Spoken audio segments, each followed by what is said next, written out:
Arrête-toi un instant. Ne fais pas défiler. Ne fais rien d'autre en même temps. Avant de continuer à vivre comme tu l'as toujours fait, laisse-moi te poser une seule question. Et la réponse honnête à cette question peut changer silencieusement la manière dont tu vois les gens, le pouvoir et toi-même. Crois-tu vraiment que la bonté te protège, que l'honnêteté te rend fort, que la générosité garantit le respect, que si tu es une bonne personne, le monde te traitera bien en retour? Si ne serait-ce qu'une partie de toi a répondu « oui », alors tu vis à l'intérieur de l'une des illusions les plus dangereuses jamais créées par la société. Et aujourd'hui, cette illusion prend fin. Pas parce que la bonté est mauvaise, mais parce que la bonté aveugle est une faiblesse déguisée en morale. Il y a plus de 500 ans, Niccolò Machiavel a compris quelque chose qui met encore les gens mal à l'aise aujourd'hui. Il a vu des dirigeants bienveillants perdre le pouvoir. Il a vu des hommes généreux être trahis par ceux qu'ils avaient aidés. Il a vu des personnes honnêtes être détruites par celles qui étaient prêtes à mentir. Et il n'a pas écrit sur la façon dont le monde devrait être. Il a décrit la façon dont il fonctionne réellement.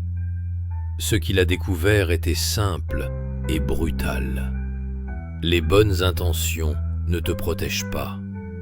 La pureté morale ne te sauve pas. Et la bonté, sans force, invite à l'exploitation. Aujourd'hui, tu vas comprendre le véritable coût de la bonté. Pourquoi les gens ne respectent pas ta douceur? Ils la consomment. Pourquoi ton honnêteté ne t'élève pas? Elle te rend prévisible. Et surtout, comment transformer la bonté d'un handicap en une forme contrôlée de pouvoir? Ce n'est pas une invitation à devenir cruel, c'est une invitation à devenir lucide. Parce que dans un monde rempli de loups, le mouton meurt en premier.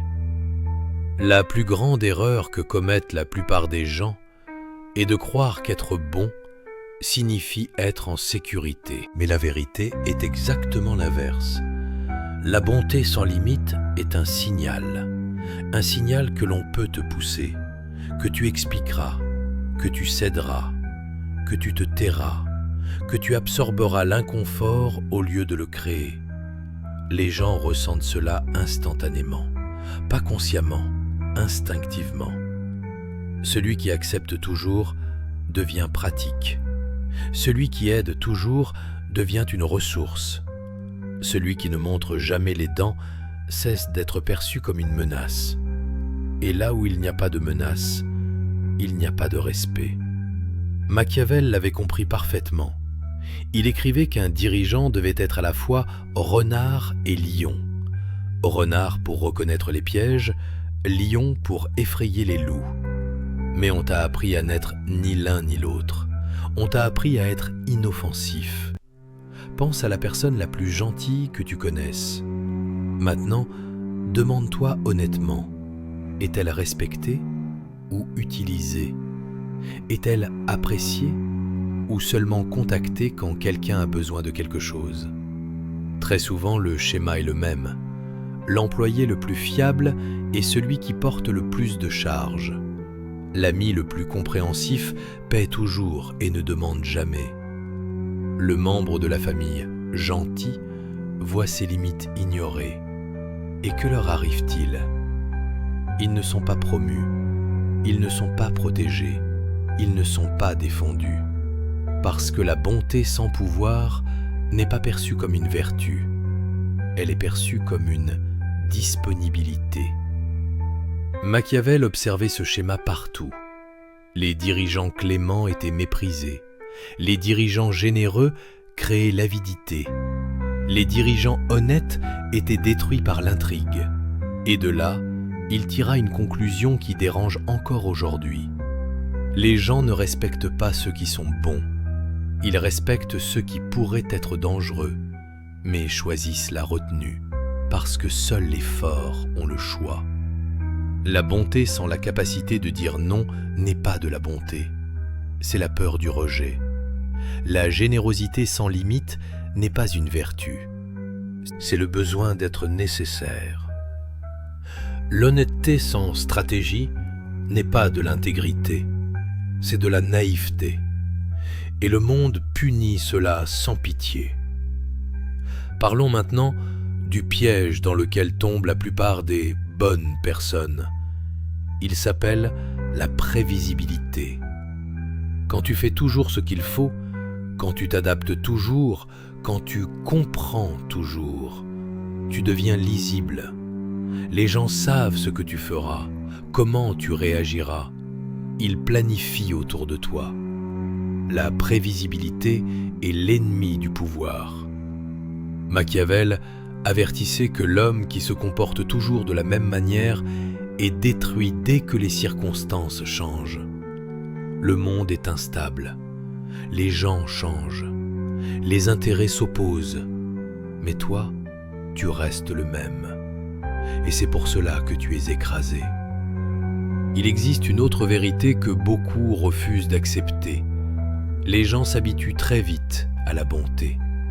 Ce qui crée de la gratitude hier devient une attente aujourd'hui. Ce qui était apprécié hier est exigé aujourd'hui. Et au moment où tu dis non, tous tes sacrifices passés disparaissent. Tu deviens soudain égoïste, froid. Tu as changé. Cela ne se produit pas parce que les gens sont mauvais. Cela se produit à cause de la psychologie humaine. Machiavel le comprenait parfaitement. Les bienfaits doivent être distribués avec mesure, sinon ils perdent leur valeur. La rareté crée la valeur, l'excès la détruit. C'est ici que beaucoup se trompent sur Machiavel. Ils pensent que ses idées ne s'appliquent qu'à la politique, aux rois, aux empires. Ce n'est pas vrai. Elles s'appliquent aux amitiés, aux relations, aux familles, aux lieux de travail. Là où il y a des attentes, des ressources et des émotions, il y a du pouvoir. Et si tu refuses de le voir, tu donnes ce pouvoir à quelqu'un d'autre. Machiavel n'enseignait pas la cruauté, il enseignait le réalisme. Il ne disait pas « sois mauvais », il disait « ne sois pas aveugle ». La vraie force n'est pas d'abandonner la bonté, c'est choisir quand, comment et envers qui l'exercer. Et dans la prochaine partie, tu verras pourquoi la générosité crée la dépendance, comment les personnes bonnes fabriquent leurs propres ennemis et pourquoi la gratitude est la monnaie la plus instable qui soit. La générosité semble noble, elle est applaudie, encouragée, présentée comme une preuve de supériorité morale. Mais Machiavel voyait plus loin que l'émotion immédiate. Il observait les conséquences à long terme. Et ce qu'il voyait était dérangeant. La générosité excessive ne crée pas de loyauté. Elle crée une dépendance. Et la dépendance, tôt ou tard, se transforme en ressentiment. Quand tu donnes trop, tu changes l'équilibre invisible de la relation. Au début, on te remercie, on te félicite, on te considère comme exceptionnel. Mais très vite, quelque chose se déplace. Ce que tu offres cesse d'être perçu comme un cadeau. Cela devient une norme. Et une norme, quand elle est interrompue, provoque de la colère. Machiavel écrivait que les bienfaits répétés affaiblissent l'autorité de celui qui les accorde. Pourquoi ? Parce que l'être humain ne respecte pas ce qui est garanti. Observe attentivement ce schéma. La première aide crée de la gratitude. La deuxième crée de l'attente. La troisième crée un droit perçu. La quatrième crée une obligation silencieuse. Et le jour où tu t'arrêtes, tu n'es plus généreux, tu es décevant. Les personnes trop bonnes ne comprennent jamais pourquoi elles finissent entourées de gens exigeants, ingrats, voire hostiles. Elles pensent que quelque chose a changé chez les autres. La vérité est plus inconfortable. Elles ont enseigné aux autres qu'elles seraient toujours disponibles. Machiavel savait que l'homme qui donne sans stratégie perd la capacité de refuser. Et celui qui ne peut pas refuser ne contrôle plus rien. Il existe une illusion dangereuse qui piège les personnes honnêtes et généreuses. L'illusion que la reconnaissance est une monnaie fiable. Mais la gratitude est émotionnelle, instable, temporaire. Elle dépend de l'humeur, du contexte, des besoins du moment. Machiavel l'a observé chez les peuples, chez les armées, chez les alliés. La reconnaissance dure jusqu'à ce qu'un meilleur intérêt apparaisse, puis elle disparaît. C'est pour cela que Machiavel conseillait de ne jamais fonder son pouvoir sur l'amour ou la gratitude. Non pas parce qu'ils sont inutiles, mais parce qu'ils sont volatiles. Ils changent dès que la situation change. La structure, elle, reste. Les bonnes personnes commettent une autre erreur fatale. Elles confondent compréhension et soumission. Elles écoutent, elles excusent, elles contextualisent. Et progressivement, leurs propres besoins disparaissent du tableau. Elles deviennent flexibles, puis malléables, puis invisibles. Machiavel avertissait que celui qui tolère trop invite l'abus, non par malveillance, mais par nature humaine. Le problème n'est pas que les gens soient mauvais, le problème est qu'ils optimisent pour eux-mêmes. Et s'il n'y a aucune friction, aucune limite, aucune conséquence, l'optimisation devient prédation. Il y a une phrase que Machiavel aurait approuvée. Les gens ne respectent pas la bonté, ils respectent le coût de la transgresser. Quand il n'y a aucun coût, il n'y a aucune raison de s'arrêter. C'est ici que naît le ressentiment silencieux chez les personnes trop généreuses. Elles donnent encore. Et un jour, elles se rendent compte qu'elles sont vides, fatiguées, ignorées. Et à ce moment-là, la bonté se transforme en amertume. Pas parce qu'elles étaient bonnes, mais parce qu'elles n'étaient pas protégées. Machiavel insistait sur un point essentiel. Les relations doivent être équilibrées par la perception, pas par la réalité. Tu peux donner énormément, mais si l'autre perçoit que tu n'as pas le choix, ta valeur chute. Le choix est la clé. La capacité de dire non donne du poids à chaque oui. Les personnes puissantes ne sont pas celles qui donnent le plus. Ce sont celles dont le don est rare, mesuré, imprévisible. La rareté crée le respect. La prévisibilité crée l'exploitation. Il y a aussi une autre illusion que Machiavel brise brutalement. L'idée que la transparence totale est une vertu. Dire tout ce que tu penses, partager toutes tes intentions, révéler toutes tes émotions. Cela semble honnête, mais cela te rend vulnérable. Machiavel écrivait que celui qui montre toutes ses cartes perd avant même que la partie commence. La retenue n'est pas du mensonge, c'est de la protection. Les personnes trop honnêtes deviennent faciles à manipuler. Elles annoncent leurs limites avant qu'on les teste. Elles expliquent leurs valeurs avant qu'on les attaque. Elles préviennent avant de réagir. Et le monde s'adapte autour d'elles, pas pour les respecter, mais pour les contourner. La vérité dure que Machiavel acceptait pleinement est celle-ci. Le monde ne récompense pas ce qui est moralement pur. Il récompense ce qui est structurellement solide. La solidité vient de 3 choses: des limites claires, des conséquences crédibles, une part d'imprévisibilité. Sans cela, même la meilleure personne devient un outil. Si tu regardes honnêtement ton passé, tu verras peut-être ce schéma. Tu as aidé quelqu'un au-delà du raisonnable. Tu as été patient au-delà du sain. Tu as été compréhensif au-delà du respect de toi-même. Et pourtant, au moment où tu avais besoin de soutien, il n'y avait personne. Ce n'est pas une tragédie personnelle, c'est une dynamique. Machiavel ne disait pas de devenir froid, il disait de devenir lucide. Comprendre que la bonté doit être armée, sinon elle se retourne contre celui qui la porte. Dans la prochaine partie, nous allons aborder la peur la plus profonde qui empêche les gens de poser des limites.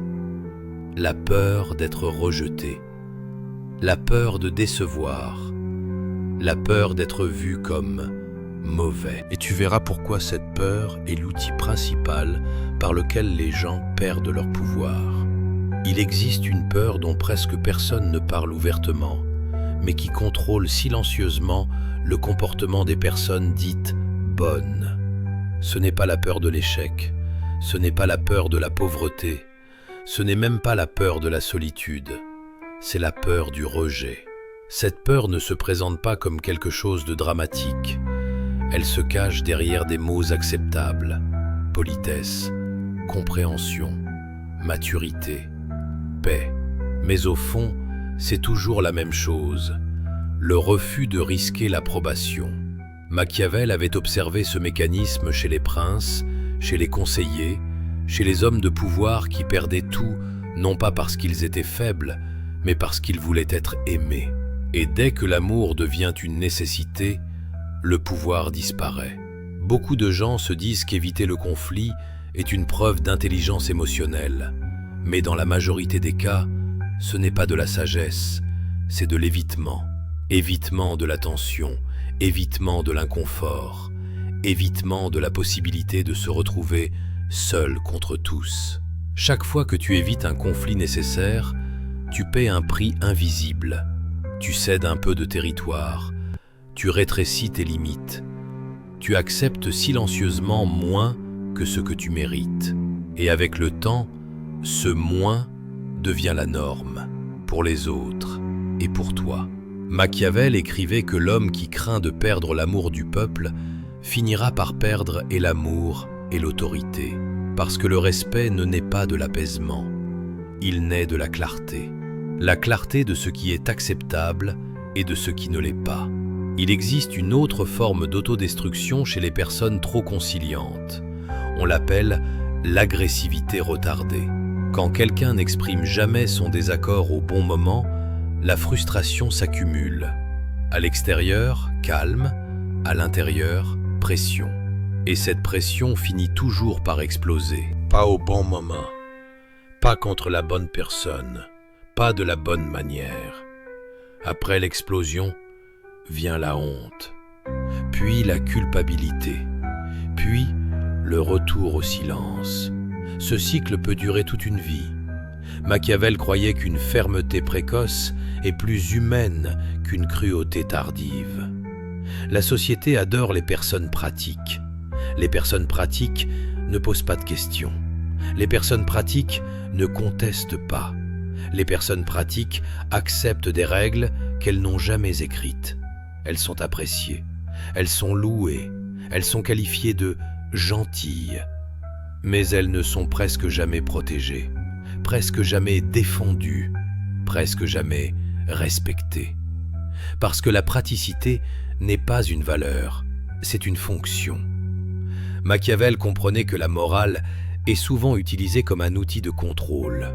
On te dit que poser des limites est impoli, que dire non est égoïste, que te défendre est immoral. Pourquoi ? Parce que les personnes sans limite sont faciles à gérer. Un individu qui a honte de sa force ne deviendra jamais dangereux. Et celui qui n'est jamais dangereux ne sera jamais libre. C'est ici que la transformation commence. La bonté cesse d'être une faiblesse au moment précis où tu pourrais être ferme, mais que tu choisis consciemment la retenue. Cette distinction change tout.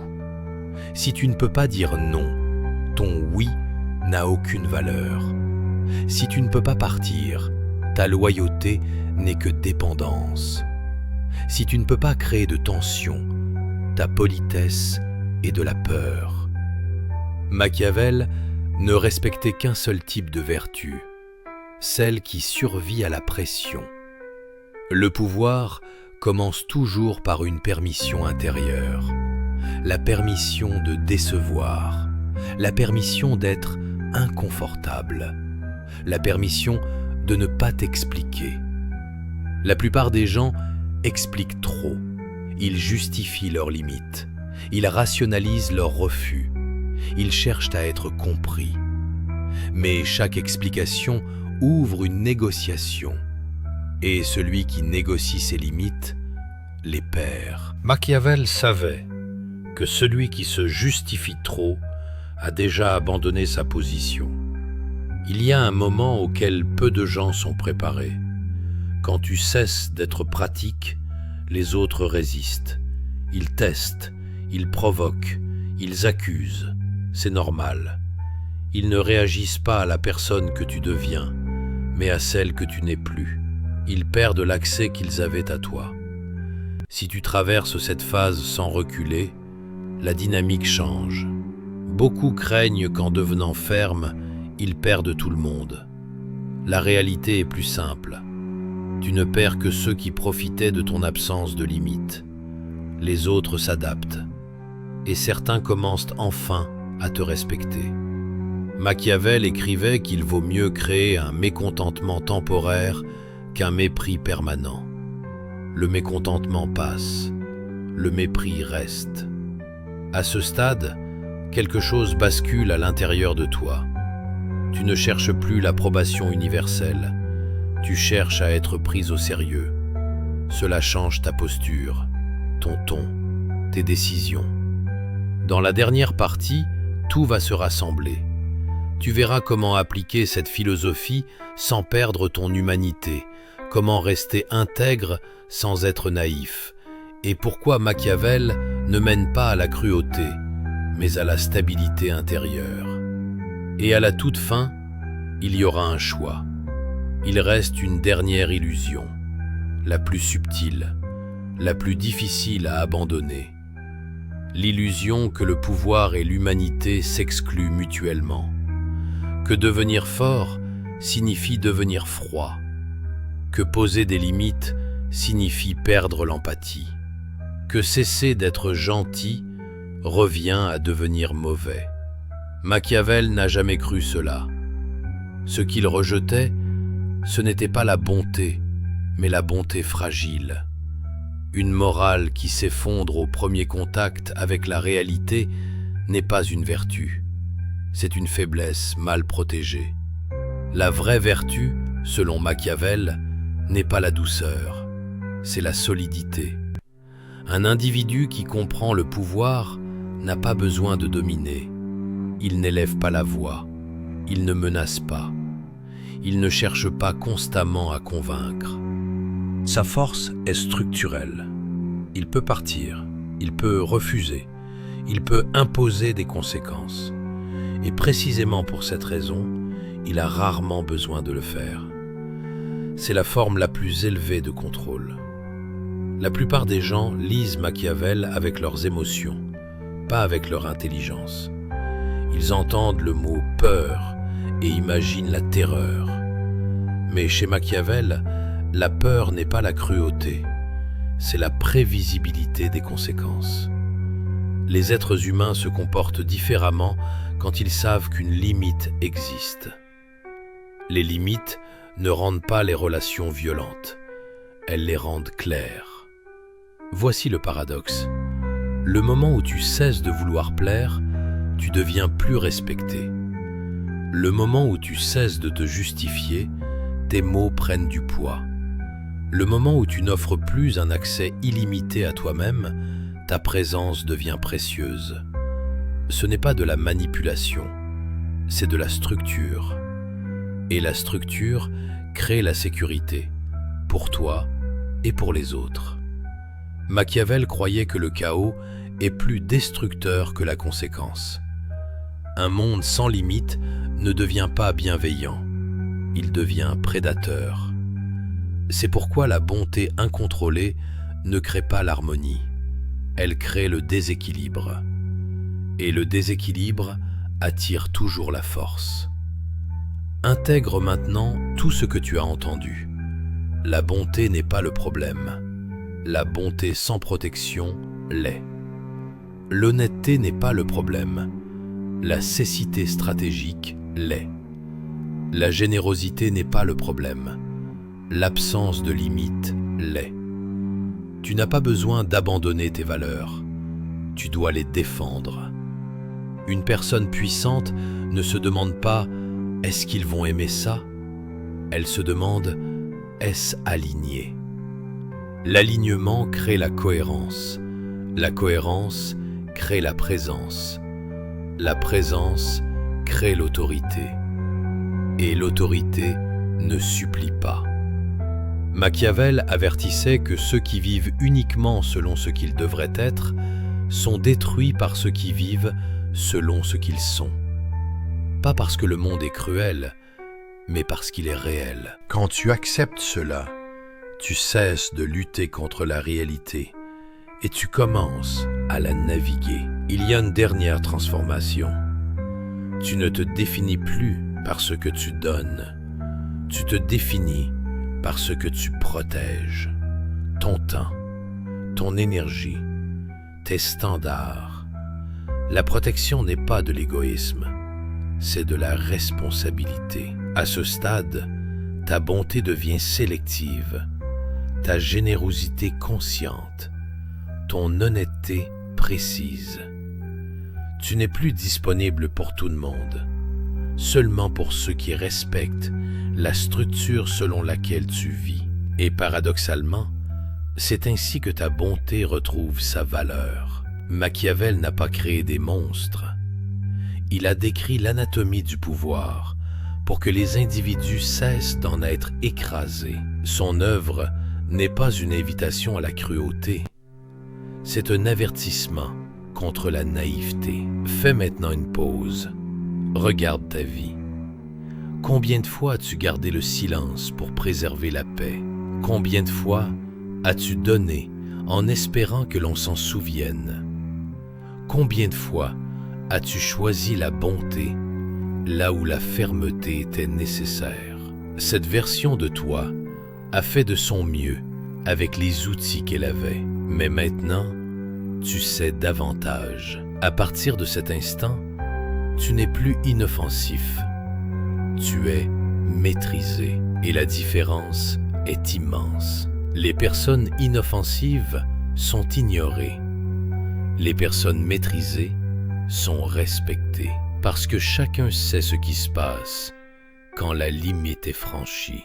Si ce message a résonné en toi, ce n'est pas un hasard. Cela signifie que les discours superficiels ne te suffisent plus. Et voici quelque chose d'important. Ce type de connaissance n'a d'impact que lorsqu'elle circule entre des personnes prêtes à l'entendre. Si tu connais une seule personne, une seule, qui est trop bonne pour son propre bien, qui donne trop et reçoit trop peu, qui est épuisée sans comprendre pourquoi, envoie-lui cette vidéo. Pas publiquement, pas machinalement, délibérément, parce que la vraie valeur ne se partage pas avec la foule, elle se partage avec ceux qui comptent. Si tu veux plus de contenu comme celui-ci, des contenus qui ne te flattent pas, mais qui te renforcent, soutiens ce travail. Un simple « j'aime » indique à l'algorithme que ce message mérite d'être diffusé. Un abonnement te permet de ne pas manquer le niveau suivant. Et s'il y a eu un moment qui t'a particulièrement marqué, laisse un commentaire avec la partie qui t'a le plus touché.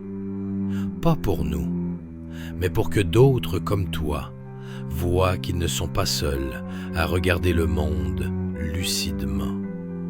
Ce n'est pas la fin, c'est le moment où tu cesses d'être facile à briser.